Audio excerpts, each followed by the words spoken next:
Bon, est-ce que ça marche maintenant? À voir.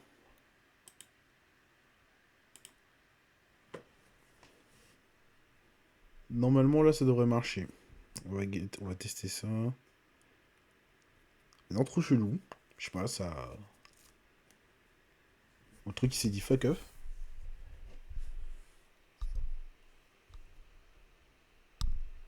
Ah,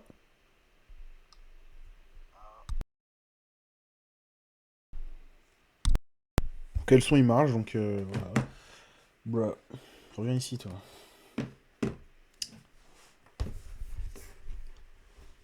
Bon, je sais pas, trop chelou. Trop chelou.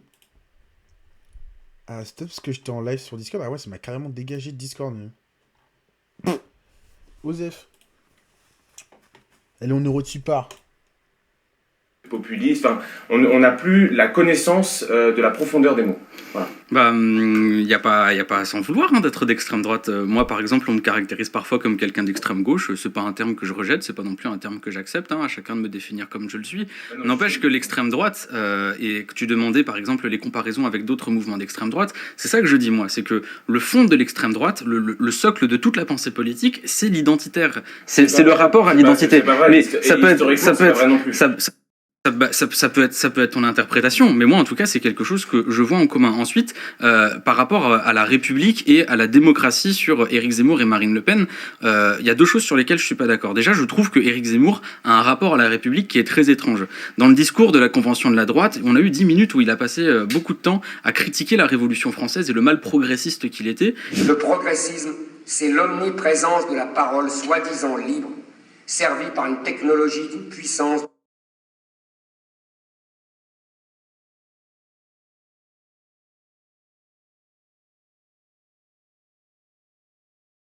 de diffusion jamais vue dans l'histoire, mais en même temps, comme ils aiment dire, Merde, un appareil je disais qu'il avait répressif de plus en plus Éric sophistiqué. Zemmour, il avait un crâne de baiser.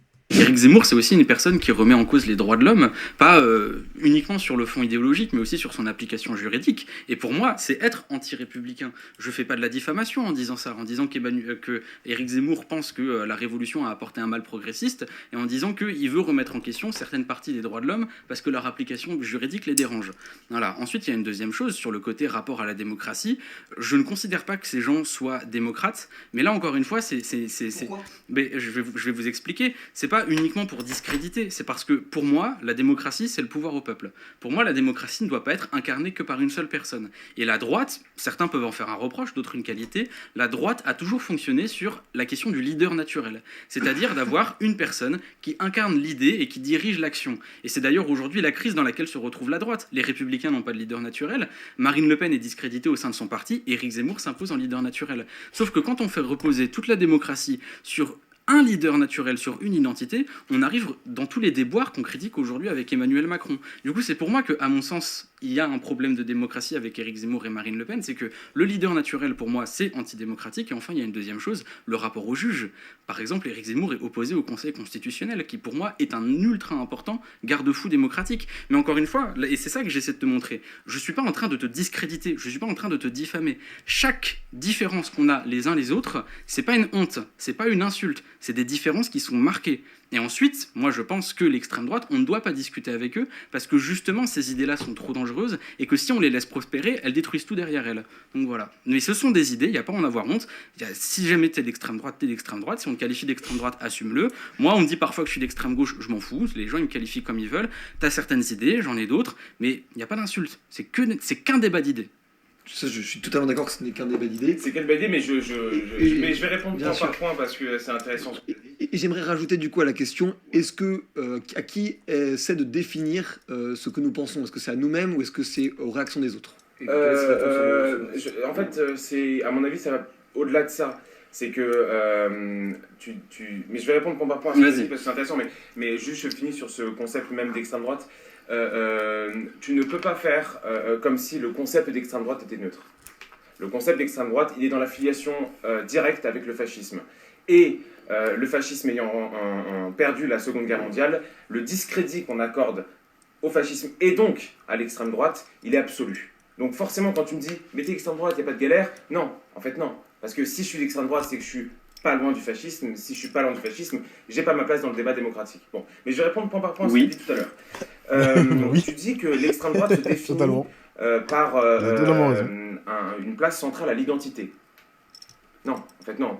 Tous les partis se définissent par une place centrale à l'identité. Déjà, l'identité française, et puis plus généralement l'identité militante, qui définit l'attachement à chaque parti. Par exemple, je pense au Parti socialiste dans les années 30, je pense à la création du Parti communiste. La question identitaire est très forte à ce moment-là. La question du communisme français est très forte. Ensuite, tu parles de la Révolution, quand Éric Zemmour critique la Révolution. Éric Zemmour fait une critique de la Révolution qui est, à mon avis, constructive, où il essaie d'aller au-delà de la lecture caricaturale qu'on a de la Révolution française, à savoir la révolution du peuple sur un pouvoir autoritaire, ce qui est faux. C'est une révolution bourgeoise, franc-maçonne, et ça c'est aussi une critique que fait Marx à la Révolution. Marx n'est pas d'extrême droite, si je ne m'abuse. Marx a un absolu de révolution qui est la révolution de 1830. En revanche, de la Commune, pardon. En revanche, la Révolution française, il émet des critiques par rapport à ça. Marx n'est pas d'extrême droite, premier élément. Deuxième élément, tu dis l'extrême droite se focalise actuellement. Je réfute toujours le concept d'extrême droite, mais pour qu'on se comprenne, je vais l'utiliser. Tu dis l'extrême droite amène un homme fort. Tu vois, l'extrême droite. La question du leader naturel, ouais. Alors non, en fait. La subtilité, c'est que si homme fort il y a aujourd'hui, ça n'a rien à voir avec l'extrême droite. C'est parce que, justement, le pouvoir n'est plus au peuple qu'il s'en remet à un homme fort. Je m'explique. Tout à l'heure, tu faisais référence à l'aspect démocratique de notre pays. 2/3 des Français sont opposés radicalement à l'immigration. Voilà, ça c'est un sondage de l'IFOP. J'ai l'ensemble des sondages sur l'immigration, mais je pourrais t'en parler. 82% des électeurs estiment que la sécurité est un thème majeur de la campagne, 70% estiment que le terme ensauvagement est justifié, et enfin, 2/3 des Français considèrent que l'immigration a un effet négatif sur la population. C'est le même sondage qui donnait le Rassemblement national gagnant à toutes les élections régionales. Et sur la France. Je finis juste sur le terme... Et au-delà des sondages... Non. Des sondages qui sont faits que genre dans leur campagne ou dans leur fief. Bizarrement, c'est répondu que par des gens d'extrême droite, mais Bellec, c'est du 2/3. Bon, après, maintenant, à notre époque, Bardella 32%, bref. Mais à l'époque, quand c'est sorti quand celui-là? Il y a 2 ans. L'extrême droite n'avait pas autant d'influence et de montée, en tout cas. Non mais je finis juste sur le concept sondage. C'est parce que les Français ne se sentent plus représentés dans les institutions démocratiques qu'ils choisissent d'aller par la démocratie, parce que je te rappelle que aucun électeur potentiel d'Éric Zemmour n'appelle à renverser la République, ils appellent juste à voter pour quelqu'un. Donc dès lors qu'on est dans une conception de vote, il n'y a pas d'extrême droite. Ouais, si jamais on était dans un pays où le tiers des Français étaient d'extrême droite, il n'y aurait plus de France. Il y aurait une guerre civile, parce que les gens seraient prêts à marcher sur Paris, les gens seraient prêts à faire un putsch. Là, c'est pas le cas. Là, on est quand même dans un cadre démocratique. C'est parce que les structures démocratiques n'ont pas répondu aux attentes des Français qu'ils s'en remettent à un esprit ou un homme fort. Moi, je trouve que c'est absolument pas antinomique avec la démocratie. D'ailleurs, le général de Gaulle n'était pas un antidémocrate. Et pourtant, c'était la figure de l'homme fort. De Gaulle était vraiment de droite. C'est cool parce que le général de Gaulle, moi-même, je peux me l'invoquer à ma sauce, c'est quelque chose de chouette. Le Conseil constitutionnel, est une création éminemment politique. Ça n'a jamais été pensé comme pour être un garde-fou de la démocratie. Ça a quand même été de fait, et on se souvient tous de la loi de François Hollande sur les 75% de salaire qui avait été toquée par le Conseil constitutionnel. J'entends bien, mais il a répondu dès sa création à des aspirations politiques. Heureusement que le Conseil constitutionnel est une autorité politique, parce que quand on parle de démocratie, quand on parle même de tout l'ordonnancement juridique... Si le Conseil constitutionnel va à l'encontre de ce que veulent les Français, par exemple, je pense aux reconduites aux frontières, que le Conseil constitutionnel interdit. Par exemple, le Conseil constitutionnel va à l'encontre de ce que veulent les Français. Est-ce que tu considères que le Conseil constitutionnel c'est complètement faux que de dire que le Conseil constitutionnel pourrait s'opposer à la volonté des Français, parce que la jurisprudence du Conseil constitutionnel est constante. À partir du moment où un référendum a voté telle décision, combien même elle serait anticonstitutionnelle, même contre les droits de l'homme, le Conseil constitutionnel s'appliquera toujours sur cette décision. La jurisprudence est constante à ce sujet, premièrement. Deuxièmement, tu disais que l'extrême droite n'était pas un concept neutre. Bien sûr que non, mais rien n'est neutre. L'extrême gauche non plus. L'extrême gauche, ça s'appelle l'URSS. Je t'ai pas qualifié d'extrême gauche. Non, mais je sais. Mais moi précisément, c'est parce que que le concept n'est pas neutre que je vous qualifie comme quelqu'un d'extrême droite. Parce que j'essaie de pointer quelque chose. Parce que pour moi, à mes yeux, aujourd'hui, le mouvement incarné par Éric Zemmour et par Marine Le Pen, ce sont les héritiers de ce qui était à l'époque tous les mouvements que vous avez cités avant. Parce que,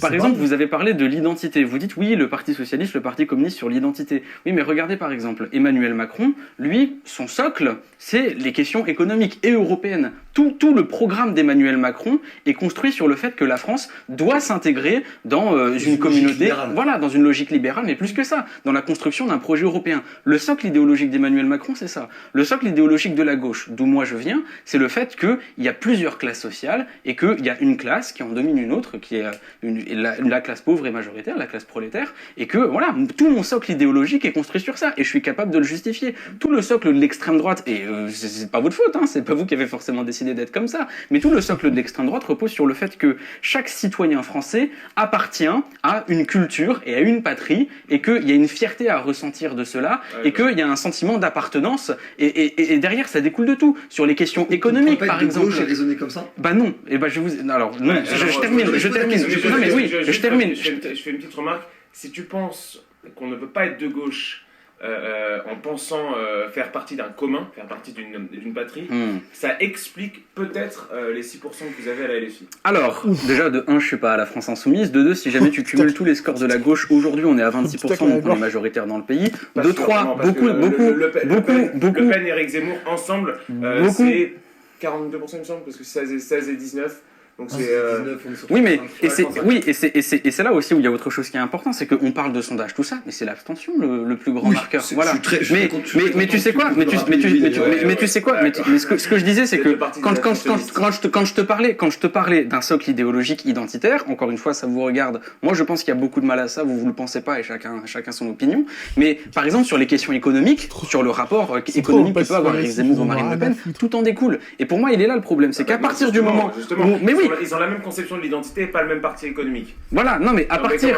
Tu me dis que l'économie découlerait de la pensée du rapport à l'identité, c'est faux, ils ont le même rapport à l'identité et pas le même programme économique. Non mais par contre, parce qu'ils ont une chose en commun, c'est la préférence nationale. Et les deux se placent... Non mais les deux... un protectionnisme keynésien pour Marine Le Pen. Voilà, mais parce que les deux ont un champ qui s'appelle la préférence nationale. Éric Zemmour est quelqu'un de libéral derrière, mais Éric Zemmour fait de la préférence nationale. Marine Le Pen aussi. Moi, j'aimerais qu'on fasse évoluer le débat et qu'on se pose la question également du coup de faut-il débattre et discuter avec tout type d'idées. Nous, c'est des valeurs pour le coup, et je le dis avant de parler de ce sujet-là, mais nous, c'est des valeurs plutôt qu'on porte au crayon. On essaye le plus possible d'avoir le moins de tabous idéologiques pour aller dans le fond des sujets et d'inclure le maximum de Français et d'autres au sein de ce débat qu'on essaye d'organiser ici. On est aussi tout à fait ouvert aux opinions qui seraient contre cette idée-là, justement, de débattre avec tout le monde.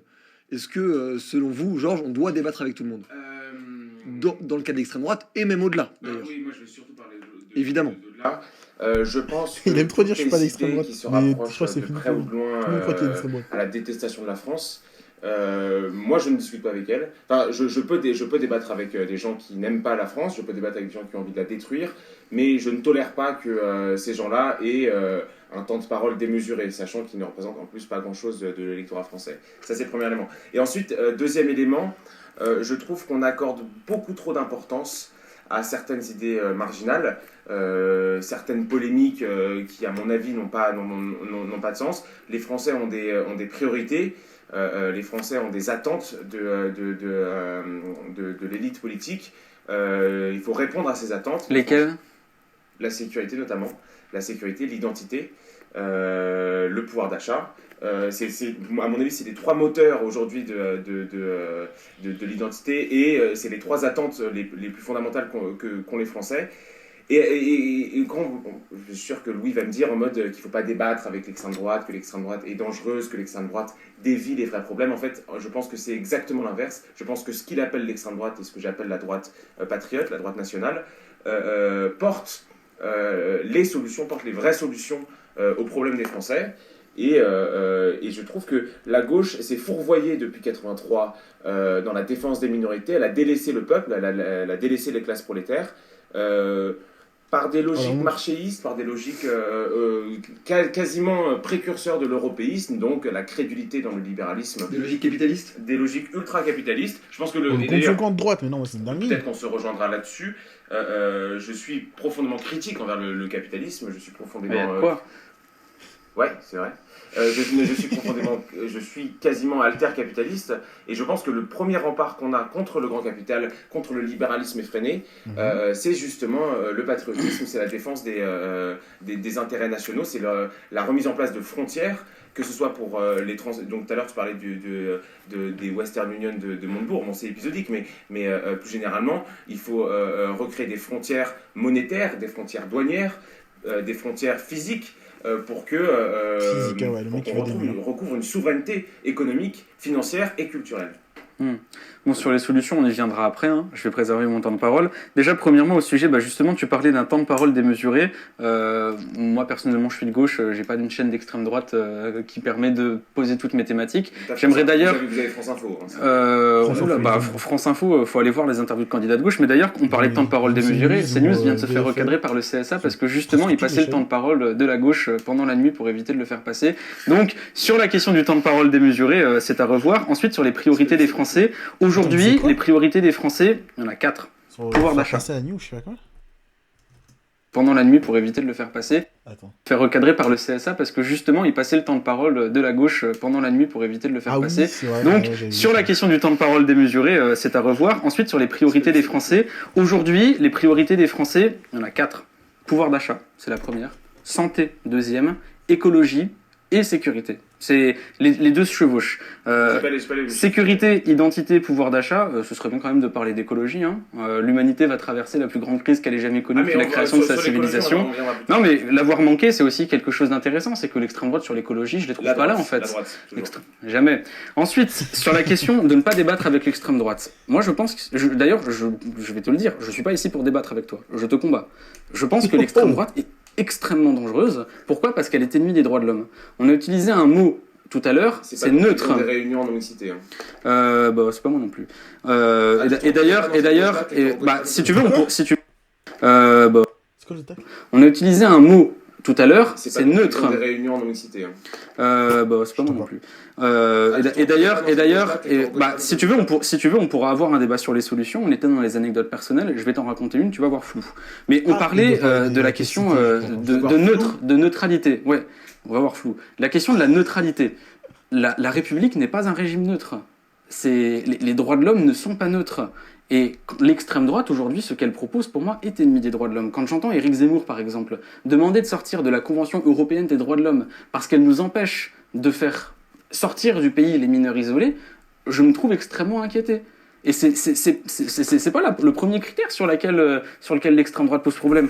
C'est quelque chose que j'ai fait mes fiches tout à l'heure. J'ai regardé mes fiches et j'ai commencé à compter combien il y avait de Maghrébins en France, combien de personnes venaient en fonction de leur couleur de peau, combien se faisaient contrôler. Et je me disais, mais en fait, je commence à débattre avec l'extrême droite et je me retrouve à devoir compter les gens en fonction de leur origine, en fonction de leur couleur de peau, en fonction de leur religion. La République est une et indivisible. Ça c'est les droits de l'homme, ça. À partir du moment où on débat avec l'extrême droite, on met le doigt dans un engrenage dont on sort jamais. C'est pour ça que je me laisserai pas avoir dans le piège, je rentre jamais dans les débats de l'extrême droite. Premièrement, parce que quand vous passez sur le terrain des propositions et que vous rentrez dans la réalité fantasmée, toujours vous rentrez en compromission avec les droits de l'homme. Mais deuxièmement, parce qu'à tout baser sur la question identitaire, à tout baser sur le socle idéologique identitaire, on oublie que l'humanité, c'est une seule et même espèce. Et qu'il n'y a pas de culture supérieure à une autre. Et c'est d'ailleurs ce que je disais tout à l'heure quand je disais que l'extrême droite a un problème avec l'Afrique. Éric Zemmour, c'est ça sa théorie politique. Il dit qu'il y a la civilisation française, qui fait même partie d'une civilisation européenne, et qu'elle s'oppose à une civilisation islamique.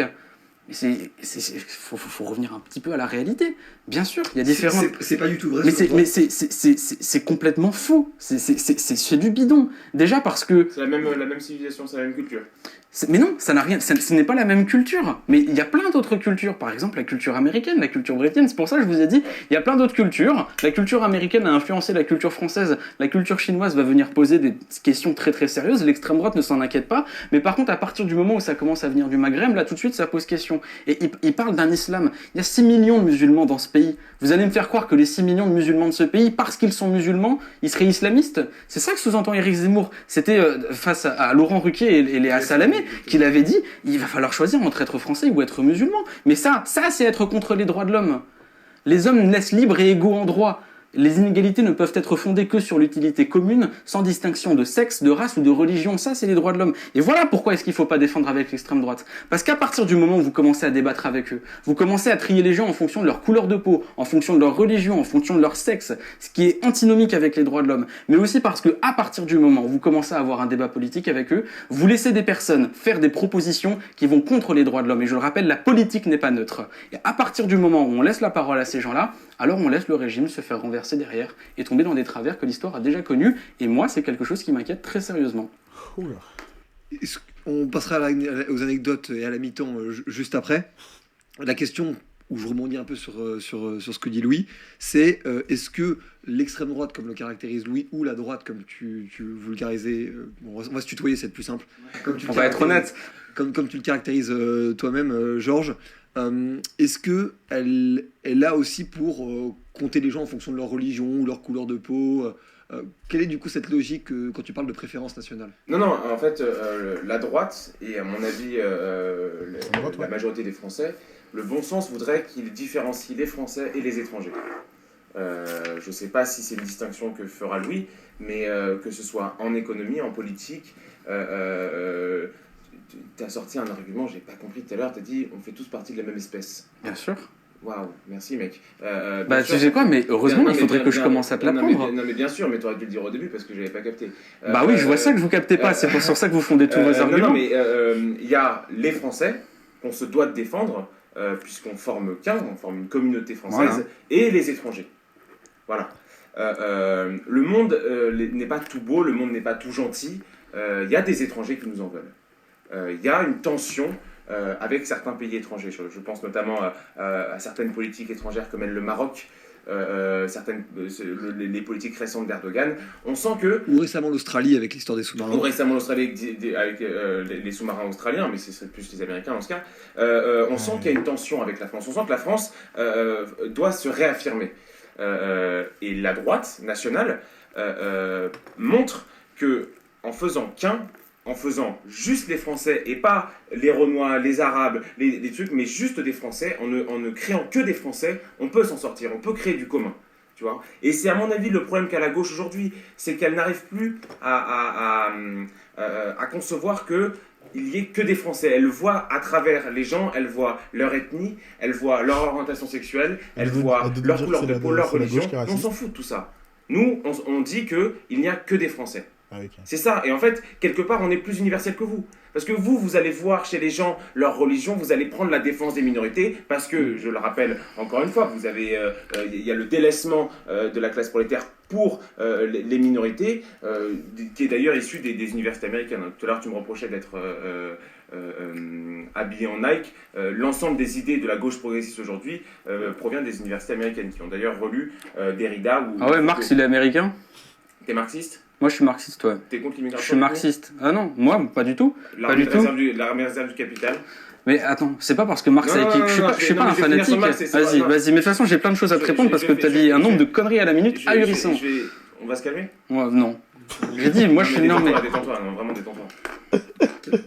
Non, moi, il n'y a aucune forme de violence. Il n'y a aucune forme de violence. Je suis très détendu. Par contre, le fait que tu aies raconté un nombre de bêtises ahurissantes à la minute, c'est factuel. Je suis très détendu.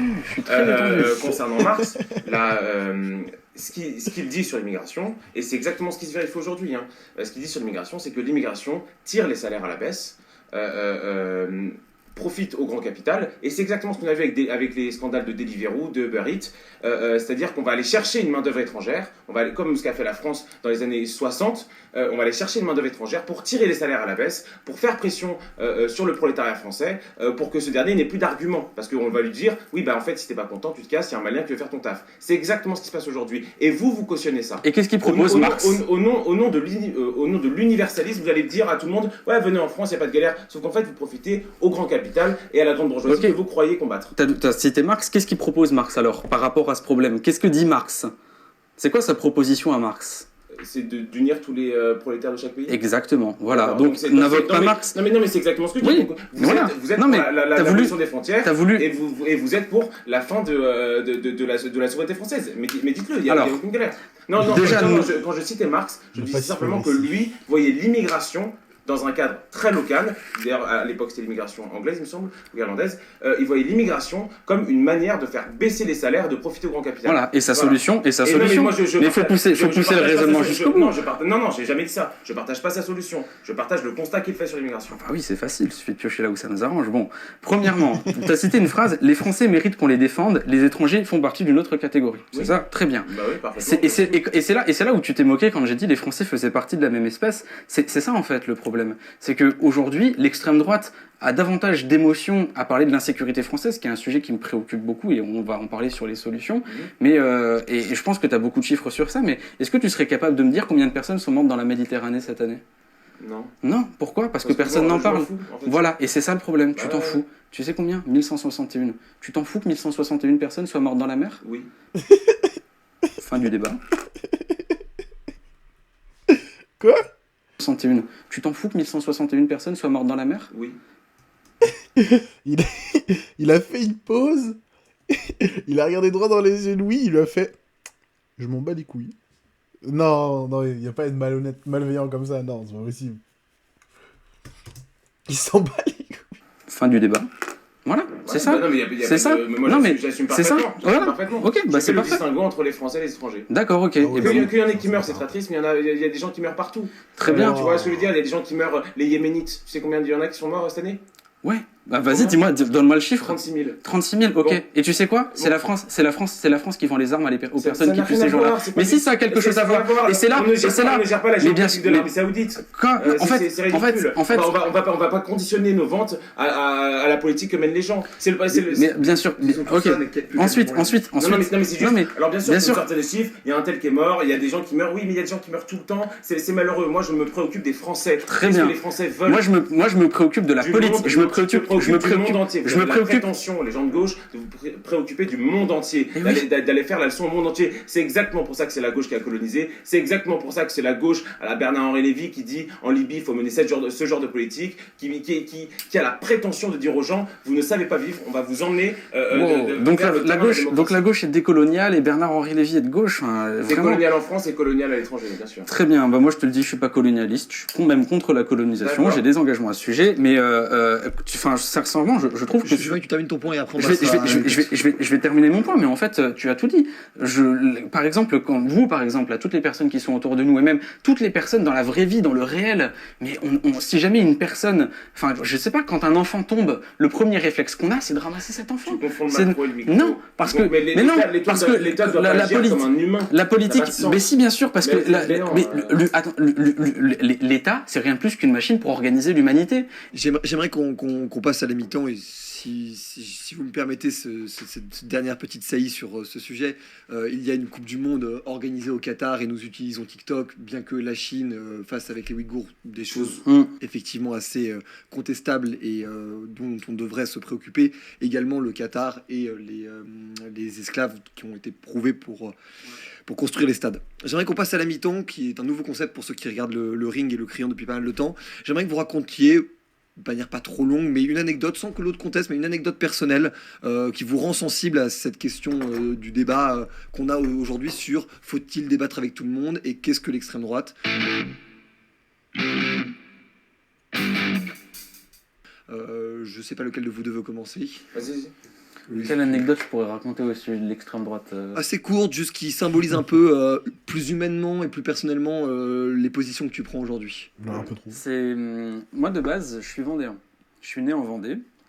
J'ai ensuite été dans les Mureaux, dans Cité, Mureaux, tout ça. J'ai après été à Amiens, j'ai après été à Bruxelles, père cheminot, donc du coup on a beaucoup voyagé.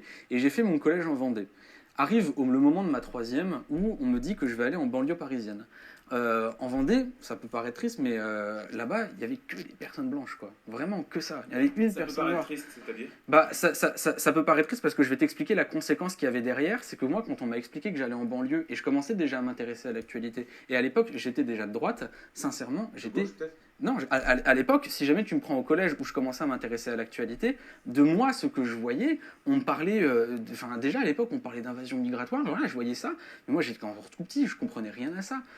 En arrivant dans l'imaginaire qu'on m'avait donné des banlieues depuis ma Vendée, je suis arrivé là-bas, j'étais absolument terrifié, et aujourd'hui, il y a aucun autre endroit où je voudrais vivre au monde.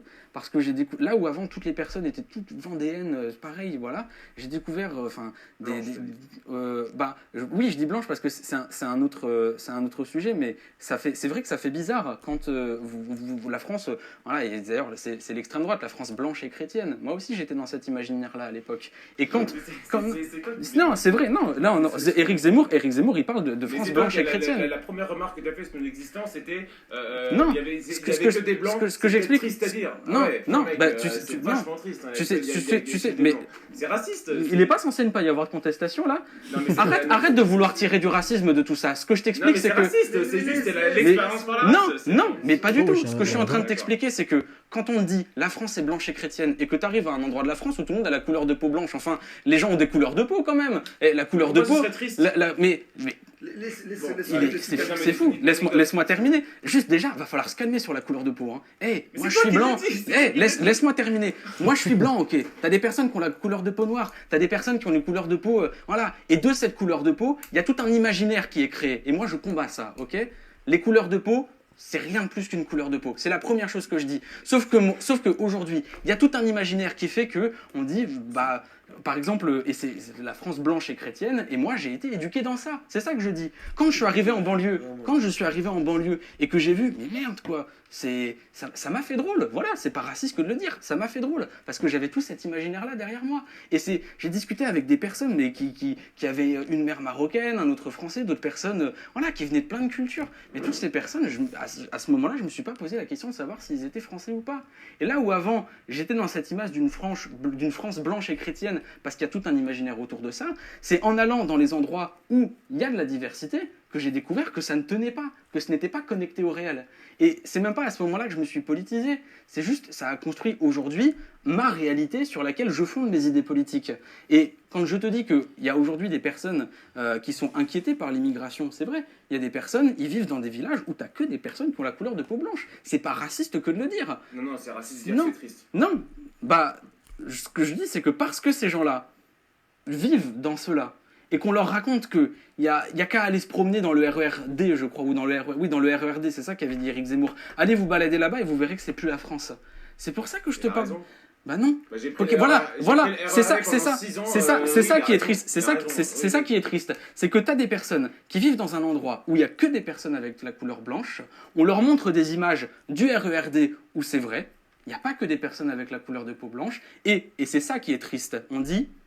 C'est pas du tout ce que tu as dit. Ce n'est pas la France. C'est pas du tout. C'est exact. Bah écoute, je sais ce que je pense. Non, et là, on a la caméra. Et là, que des personnes blanches, c'est triste. Bon, bref. Mais non, juste, j'aimerais corriger. Quand je dis c'est triste, c'est parce que, et c'est la conclusion que je mène, c'est que des personnes aujourd'hui, on les terrifie avec une diversité qui, en vérité, quand on la vit, on voit qu'elle ne pose pas de problème. C'est parce que justement l'extrême droite ne la vit pas qu'elle croit que à partir du moment où il y a des cultures différentes, on va tous commencer à s'entretuer. C'est pas faux. C'est ça qui est triste. T'essaies de changer les propos parce qu'à partir du moment où je te donne une réalité, vous commencez à voir flou. C'est une réalité, c'est celle de Louis. C'est le but de cette non mais c'est très intéressant. Je conteste pas. Non mais je l'aurais pas interpellé s'il avait pas dit il y avait que des blancs, c'est triste.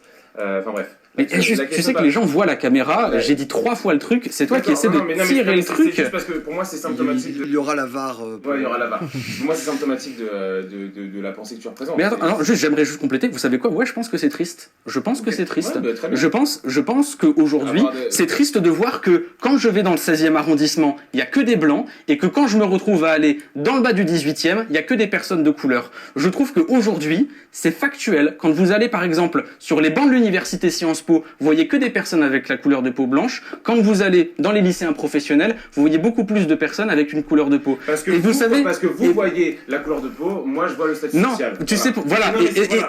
Et c'est là où j'aimerais terminer, c'est que c'est bien la preuve. C'est bien la preuve que à Sciences Po, là, tu cites cet exemple-là. À Sciences Po, tu vas me dire, ouais, il y a que des blancs. Non, il y a que des riches. C'est différent. Y a pas de mecs qui viennent d'Ardèche, y a pas de classe pour les Donc la couleur de peau n'a pas d'influence sur le parcours professionnel. Absolument pas. Absolument pas. Absolument pas. Ah ouais. C'est parce que vous êtes racialiste. On en débattra juste après. Ah ouais.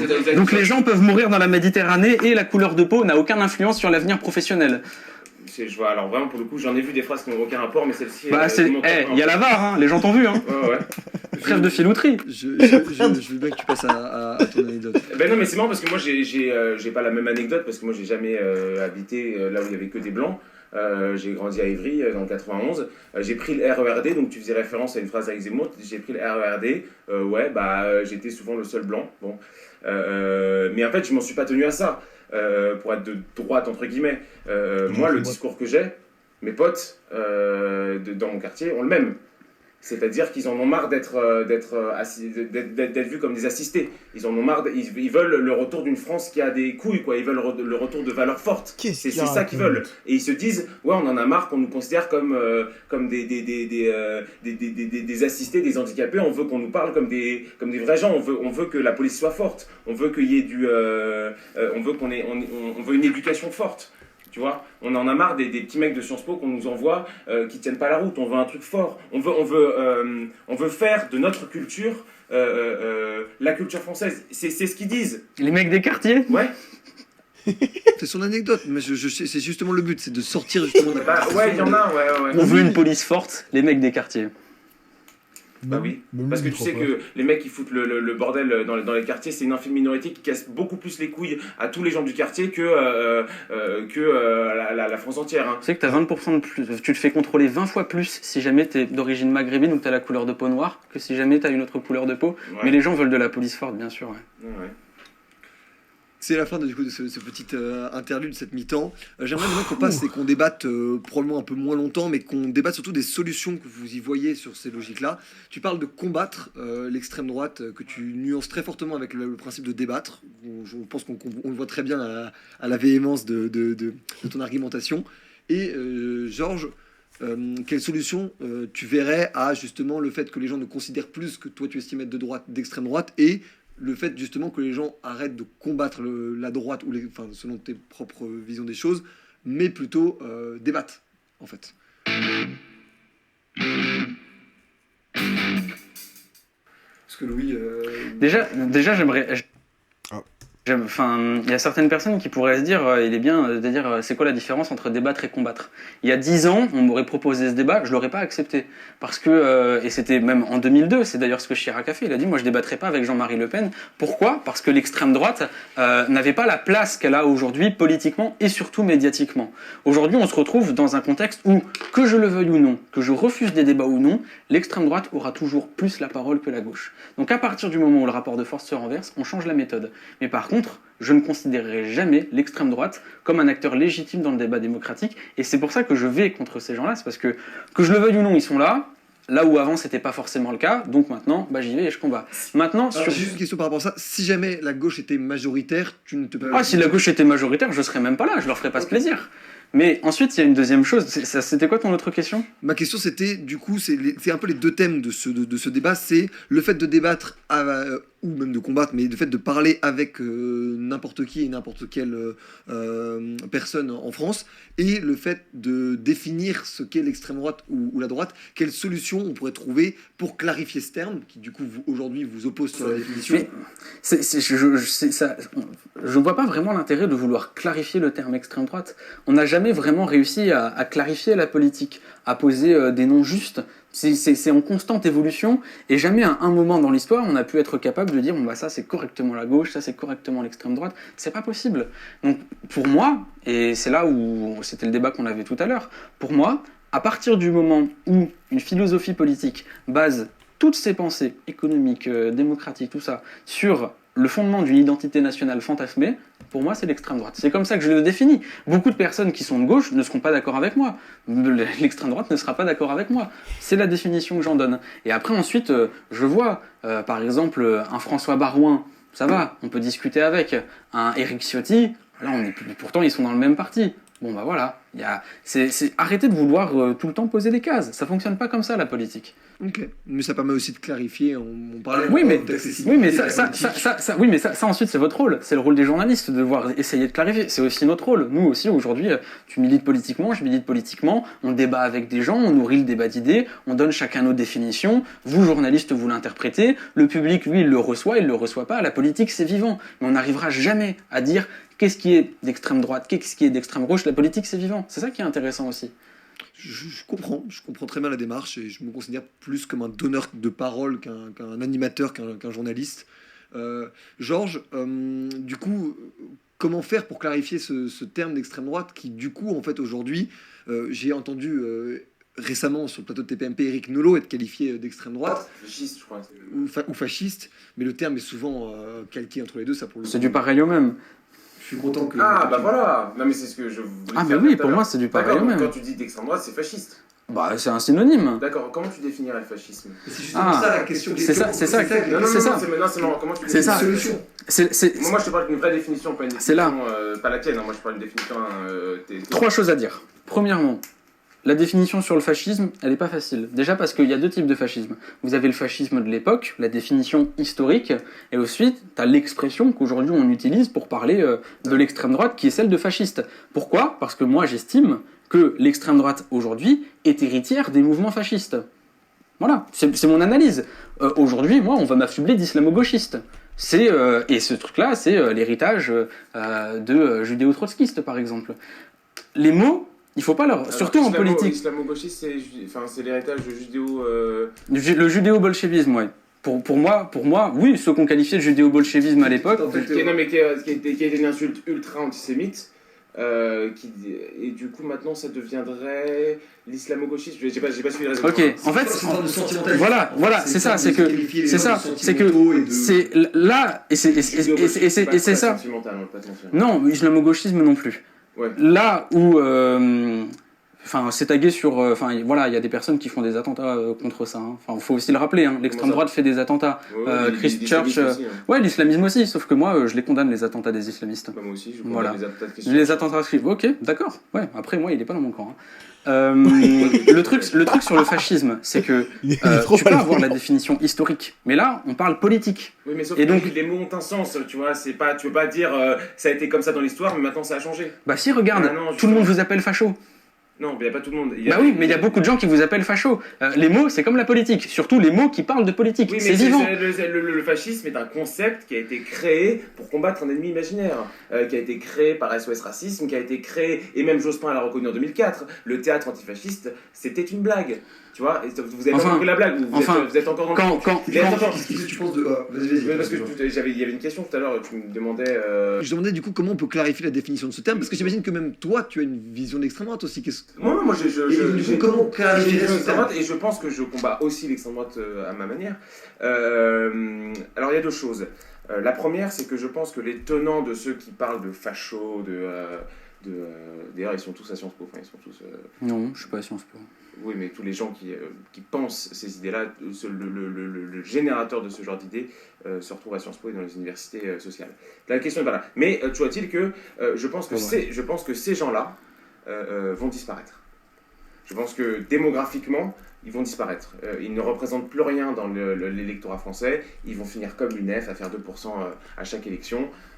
Donc c'est pas un problème. Moi, si je viens là, c'est par plaisir de voir comment quelqu'un qui ne représente rien de l'électorat français a la prétention de dire toi t'es un facho, toi t'es extrême droite, toi truc. Moi ça me fascine. Parce que je me dis, mais attends, mais moi si je faisais 6%, si j'étais aussi rien de l'électorat français, comment je réagirais? Un truc un peu de fierté, de me dire putain, comment ça se passe, personne n'est d'accord avec moi. Et non, il trouve quand même la manière d'avoir un magistère moral. Je dis en mode ouais, moi je suis le mec très humain, toi t'es un facho. Moi je te jure, ça me fascine. Et ensuite, tu me posais la question, la deuxième question quelle solution trouver pour que les Français, et même ceux qui vivent en France et qui parlent dans les espaces publics français, parce qu'il n'y a pas seulement des Français d'ailleurs, comment réussir à faire en sorte de créer un espace de débat? Et ça, pour le coup, comme je l'ai dit, c'est aussi des valeurs qu'on défend. Comment on crée un espace de débat où tout le monde y est invité, certains y sont combattus si tu le souhaites, Louis, mais comment tout le monde y est invité, ce qui pendant longtemps n'a pas été le cas, que ça soit à l'extrême droite, mais que ça soit à l'extrême gauche aussi également. Où la France Insoumise a été souvent fuie, et eux-mêmes ont fui les médias par justement un mauvais traitement qu'ils avaient subi. Non, mais comment je pense qu'on ne... Quelle solution peut y avoir ça dépend des interlocuteurs. Parce qu'il y a des interlocuteurs, parce que moi je réponds à ta question en prenant l'extrême gauche comme modèle et non pas l'extrême droite. Mais je pense qu'il y a des interlocuteurs avec qui on peut débattre, qui ont vraiment une volonté de vérité. Moi je ne te combats pas, hein. Moi je m'en branle, hein. Je te connais pas, je connais pas tes idées, je m'en fous, tu vois, je te combats pas personnellement. Moi je discute avec toi, je me dis putain c'est intéressant, comment il fait pour penser ça, comment il arrive à avoir comment faire la généalogie de ses idées, moi c'est ça qui m'intéresse. Sur le micro. Le combat je m'en branle, tu vois. C'est tout l'intérêt d'ailleurs de l'anecdote, c'est de faire juste un peu une généalogie d'idées. Non mais tu vois c'est ça, c'est comment tu en arrives à là, comment tu peux penser ce genre de truc et tout. Moi c'est ça qui m'intéresse, je vais pas te combattre, c'est pas mon rôle, tu vois, moi je suis pas un militant. Je suis journaliste, j'analyse le fait politique, ça m'intéresse. Un journaliste à valeur actuelle, c'est pas neutre, hein. C'est vrai. Ouais. Bah voilà, il y a un peu de militantisme à valeur actuelle. Rien n'est neutre. Bah oui, justement. Non, mais valeur actuelle, ça porte quand même une certaine idéologie politique. J'y suis plus d'ailleurs. Oui, t'es à VA+, ça change. Non, je suis pas VA+. J'y suis plus. D'accord, mais t'y as été. Oui. Ouais, ok. Mais moi je me considère plus comme journaliste que comme militant. D'accord. Je dis que il y a des mais c'est personnel, il y a des interlocuteurs avec qui on peut débattre, et d'autres interlocuteurs qui ont la volonté de combattre, et ces gens-là, je ne peux pas discuter avec eux. Ok, moi je vais déjà et on verra sur le fascisme après, c'est intéressant. Ouais, sur le fascisme, quand on laisse... Et d'ailleurs, c'est quelque chose que tu as dit, hein, quand je t'ai demandé si tu avais quelque chose à faire qu'on laisse mourir des gens dans la Méditerranée, tu m'as répondu non. Ouais. Pour moi, ça, c'est symptomatique d'un fascisme.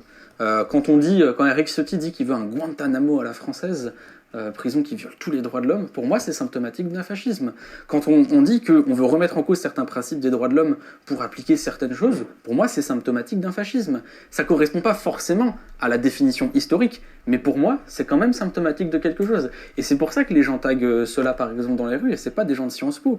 Ensuite, d'ailleurs, ça se voit d'ailleurs que tu es quelqu'un de Sciences Po, parce que tu parles de la France Insoumise qui a fait 6%, mais moi, j'en m'en fous de la FI. Vraiment, qu'est-ce que je m'en fous? Moi, je suis pas un militant politique dans les appareils. Moi, c'est pas ça mon sujet. Moi, j'ai commencé par parler pour les lycéens. T'es sur BFM TV, t'es sur TPMP. Oui, bien sûr, mais parce que mais je suis dans aucun appareil politique. Et on m'a proposé plusieurs fois d'aller dans des appareils politiques, mais c'est pas mon but. Moi, je m'en fiche. Moi, tout ce qui m'intéresse, c'est de porter des idées. Voilà. Et tu sais pourquoi? Tu demandais, oui, combattre, tu t'en branles. Moi, je m'en fous pas. Moi, je te combats. Pourquoi? Parce qu'à partir du moment où les personnes que tu penses être bonnes pour le pouvoir, elles passent au pouvoir, c'est mes potes qui sont renvoyés chez eux. C'est mes potes à qui on oblige de changer de prénom. C'est des potes à moi, c'est même des gens de ma famille, ou c'est même... moi ça va quoi, j'arrive à m'en sortir, et encore j'ai eu du bol. Mais c'est des gens de ma famille qui se retrouvent dans la merde au travail. La politique, c'est pas un débat de salon. La politique, ça implique des vraies choses, ça implique des vies, ça a des conséquences. Et ne serait là, je t'ai parlé de mes proches pour donner mon intérêt personnel derrière. Mais rien que de savoir qu'aujourd'hui, on puisse laisser mourir des milliers de personnes dans la mer sans vouloir aller les sauver, en voyant par exemple les images qu'on a de ça, je ne peux pas rester insensible à ça. Je ne peux pas me dire je vais en débattre dans un salon autour de ma tasse de thé. Non, je vais militer. Voilà, je vais combattre. Et c'est pour ça que je vous combats.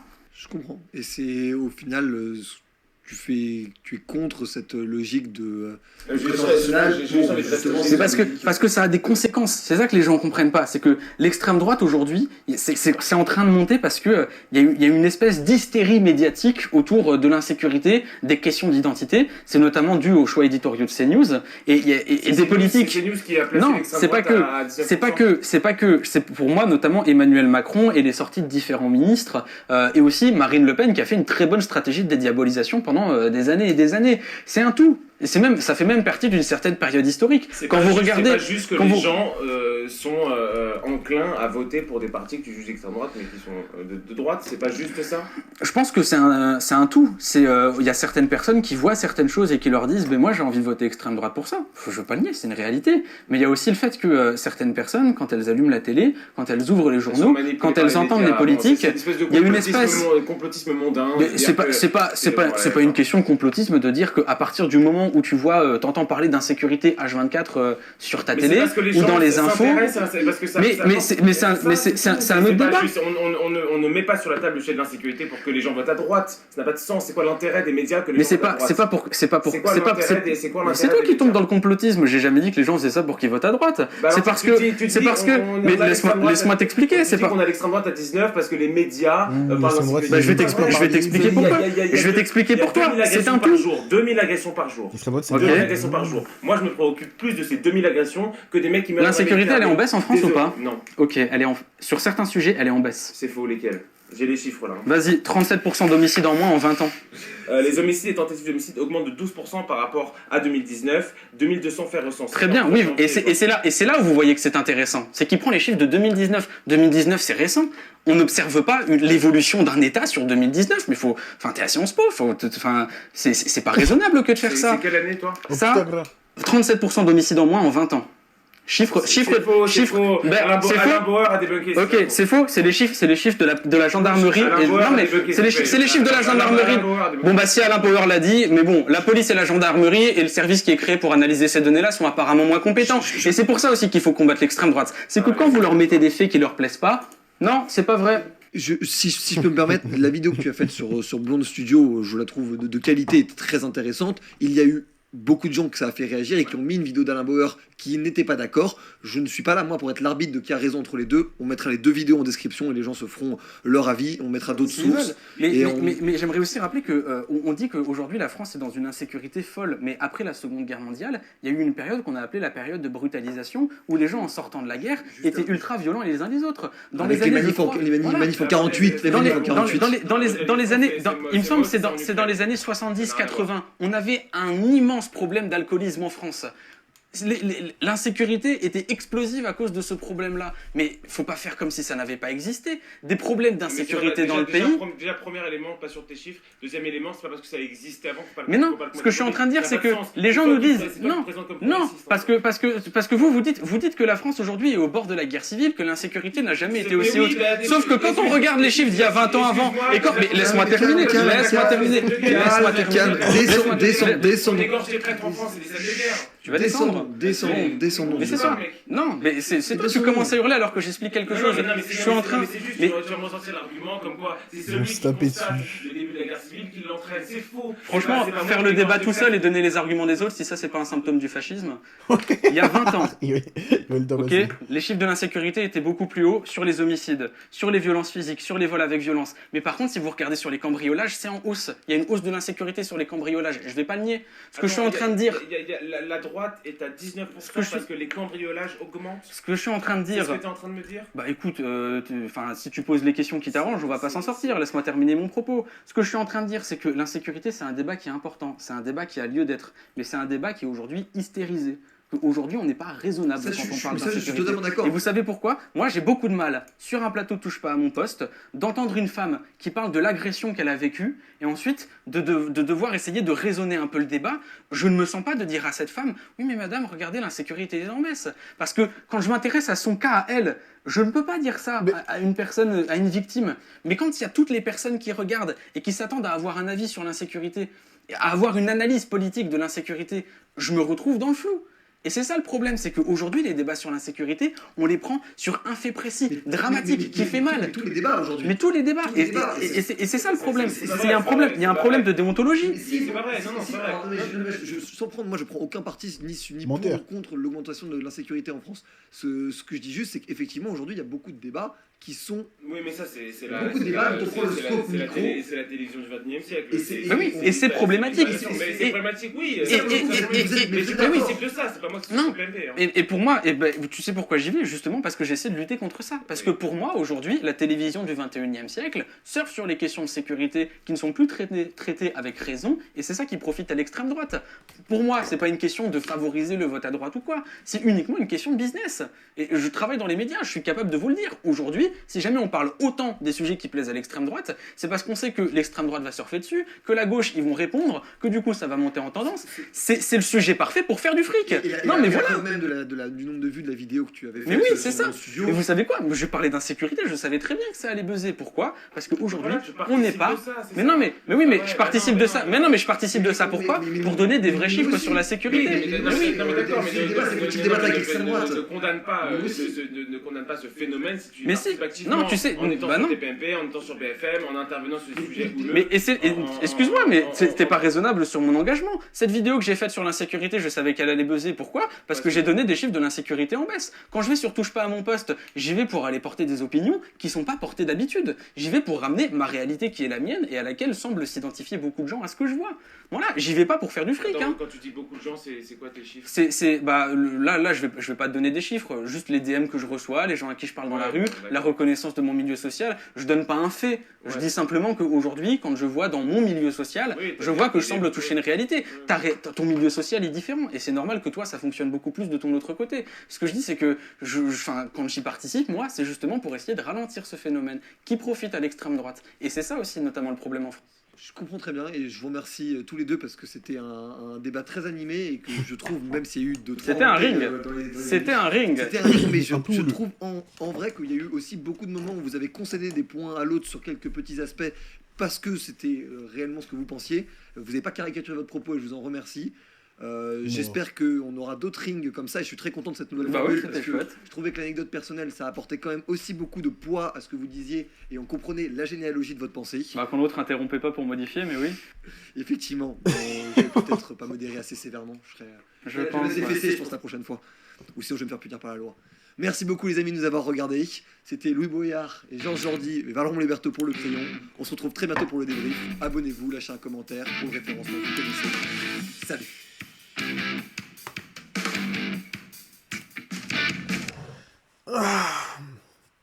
Intéressant. De toute façon, moi, j'ai qu'un avis sur les débats extrême gauche, extrême droite. Hein. Juste, fuck l'extrême droite. Voilà, il n'y a pas de débat. Ici, on n'est pas modéré. All my homies hate the extrême droite, comme on dit. Donc, vraiment, juste l'extrême droite, elle vous faire enculer. C'est tout. C'est tout. Je suis un parapluie. Merci Louis, j'étais paraplégique, grâce à toi, j'ai pu me lever pour me défenestrer. Wesh. Bah, au moins donner envie d'aller vivre en Vendée. Mais c'est trop malveillant là-dedans aussi, frère. À deux doigts de s'attraper la gueule. Mais mec, j'ai cru qu'ils allaient vraiment en venir aux mains. J'étais en mode de... Ah ouais. Quand c'était le moment de l'anecdote personnelle, et que ça a commencé à se crier dessus comme des barjots, je me suis dit, ah ouais, là ça va se mettre des beignes. Ils veulent en découdre. Ils veulent en découdre. C'est pas possible que ça finisse bien. Mais finalement, ça a juste crié beaucoup, puis après ça s'est vite calmé, donc en vrai... Ok, il aime.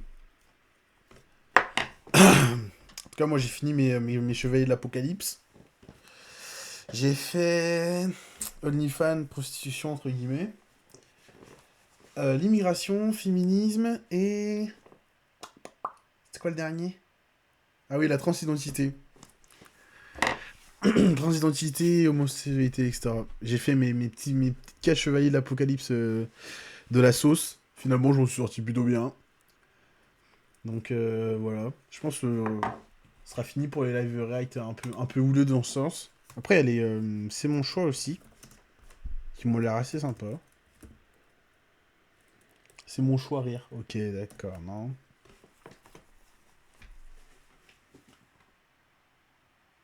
J'aime le faire dans des endroits insolites. Je crois on va partir sur... Ça va être le départ de l'arc, c'est mon choix.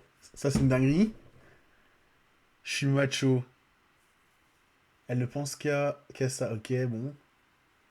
Les hommes doivent payer. Oula!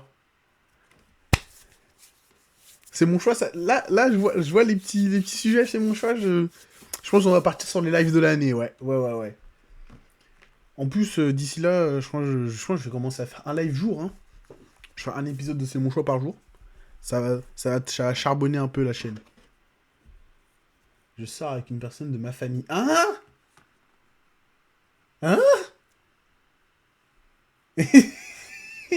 Mais quoi? Non, alors les bangers qui vont arriver, c'est pas possible. Après, je pense que personne de ma famille, c'est genre cousin, des trucs comme ça, genre cousin germain, une connerie comme ça. 10 ans et je suis un tombeur, ok, bon, attention à la pédophilie. Je suis trop belle, quel enfer. Je ne me lave jamais. Homme ou femme, ça je m'en fous. Jaloux et sans limite. Ah, faudra que je regarde aussi le truc de Marc Blatta, là, cette espèce de grosse fraude, mais bref. Bref, des bangers en perspective. Ça peut être marrant.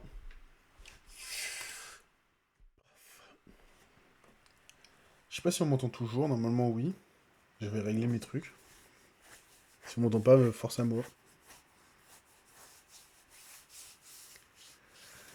Il reste même pas 10 secondes, bon. Ça aura fait les 1 heure. Le temps est rempli. On t'entend carré, merci chef. En plus, hop, ton petit message là, ça sera remis sur YouTube et tout. C'est carré. Vas-y. Ça fait pile 1 heure. Ce que j'avais prévu. Demain, live jeu vidéo comme d'hab, normalement. Il y aura pas Chimou parce que force à lui. Faut faire ton putain d'overlay. Ouais, je sais. Mais la semaine prochaine, je sais pas si t'es sur la Lyon, gros. Mais on peut s'organiser un truc en vrai. Parce que moi, j'ai fini mon stage. Et j'aurai rien à faire. Enfin, si, j'aurai mon oral à préparer. Mais ça, c'est autre chose. C'est un autre débat. Donc, si tu veux, tu pourras venir à la maison, un truc comme ça, tu vois.